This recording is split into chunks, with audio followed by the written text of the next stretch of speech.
Olá, meu povo, estamos aqui mais uma vez nessa missão que é debulhar o tema ação penal.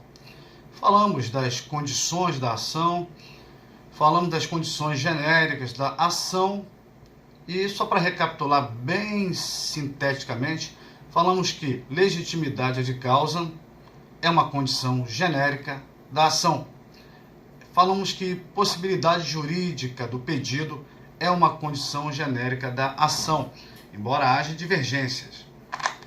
E já enfrentamos a divergência. Falamos da justa causa, que também é uma condição da ação para muitos, mas vamos enfrentar ainda essa temática.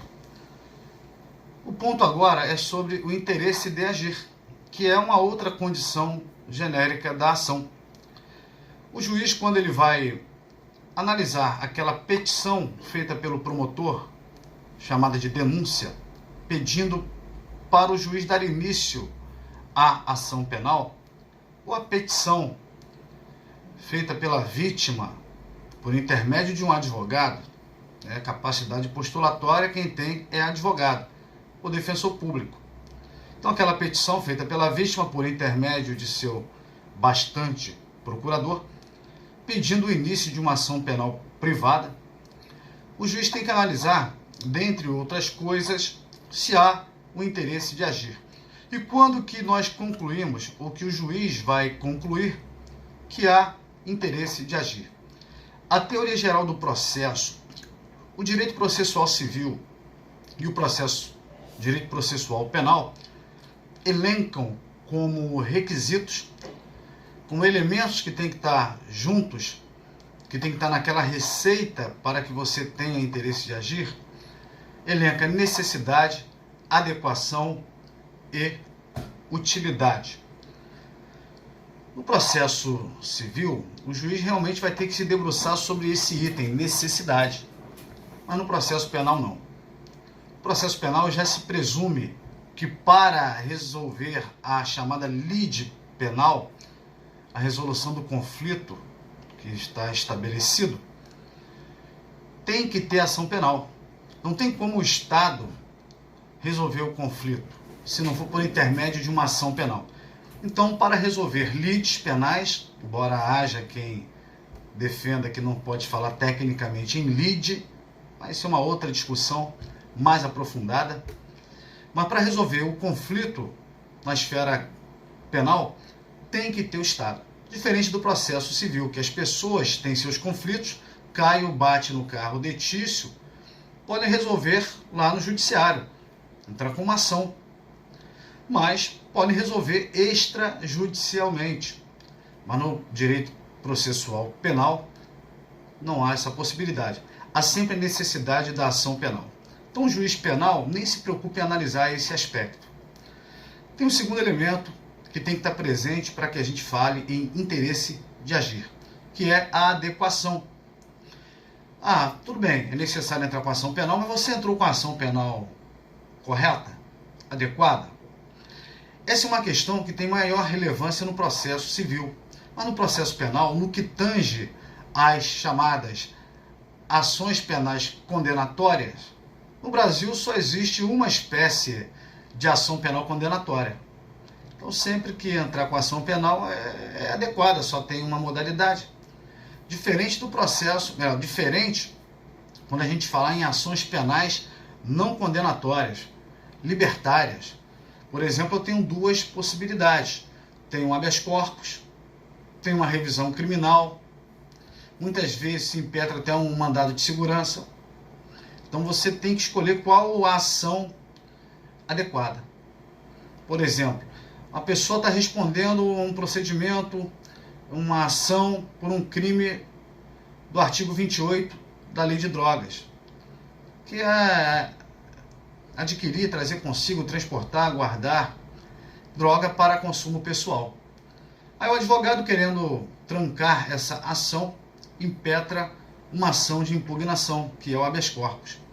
O juiz agora, antes de dar início a essa ação, ele poderá analisar a adequação, porque no que tange a ações penais libertárias, não condenatórias, você tem algumas alternativas.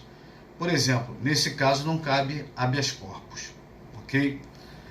Mas na ação penal condenatória só tem uma modalidade. Na prática, o juiz, quando vai se debruçar sobre a análise do interesse de agir, ele não se preocupa em analisar a questão da necessidade, que é presumida, e nem da adequação. Ele vai, na verdade, analisar apenas a utilidade. A utilidade em instaurar, em deflagrar essa ação penal, em movimentar todo o aparato do Estado, do Poder Judiciário, Ministério Público, a necessidade, ele bota na balança, dá uma lida ali na petição, na peça acusatória, na denúncia ou na queixa-crime. E percebe que o promotor noticia: o Ministério Público do Estado do Rio de Janeiro vem propor uma ação penal contra o Caio, porque no dia 1º de janeiro, durante o Réveillon de 1980, ele, muito louco de champanhe com crack, sei lá, deu 10 facadas na companheira. Pô, calma aí. O promotor deduz em juízo uma pretensão como essa, o juiz já vai rejeitar de cara a ação, que vai dizer que não há interesse de agir. Professor, como é que não há interesse de agir? O cara mata a esposa com 10 facadas. Feminicídio. Na época nem existia a qualificadora, mas era um feminicídio. E não tem interesse? A gente aqui está falando como técnico, não como leigo. Né? Porque como leigo é óbvio que esse criminoso tem que ser punido, né? Bandido bom é bandido na cadeia. Mas, tecnicamente falando, pela sistemática do processo penal brasileiro, não há interesse de agir porque o crime já está prescrito. Já prescreveu há 20 anos. Como assim, professor? Pô, se foi em janeiro de 1980, agora em janeiro de 2020 fez 40 anos. Esse crime já prescreveu há 20 anos atrás, porque o maior prazo de prescrição é 20 anos. O crime mais grave prescreve em 20 anos. A não ser as hipóteses de crimes imprescritíveis, que é exceção. É crime de racismo e ação de grupos armados contra o Estado Democrático e a ordem constitucional.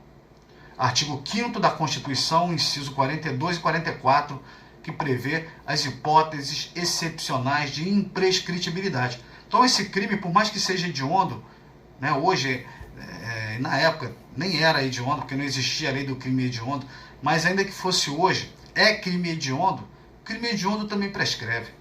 Então o juiz vai rejeitar a peça acusatória. Dito de outra maneira, não vai iniciar a ação penal.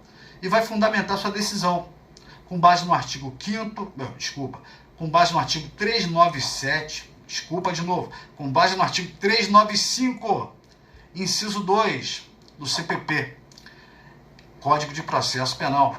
Ele vai rejeitar a denúncia por falta de condições da ação. No caso, por falta de interesse de agir, porque não vai haver utilidade em eventual provimento jurisdicional, já que o crime está evidentemente prescrito. A gente fala isso, mas na verdade o que está prescrito é a pretensão punitiva.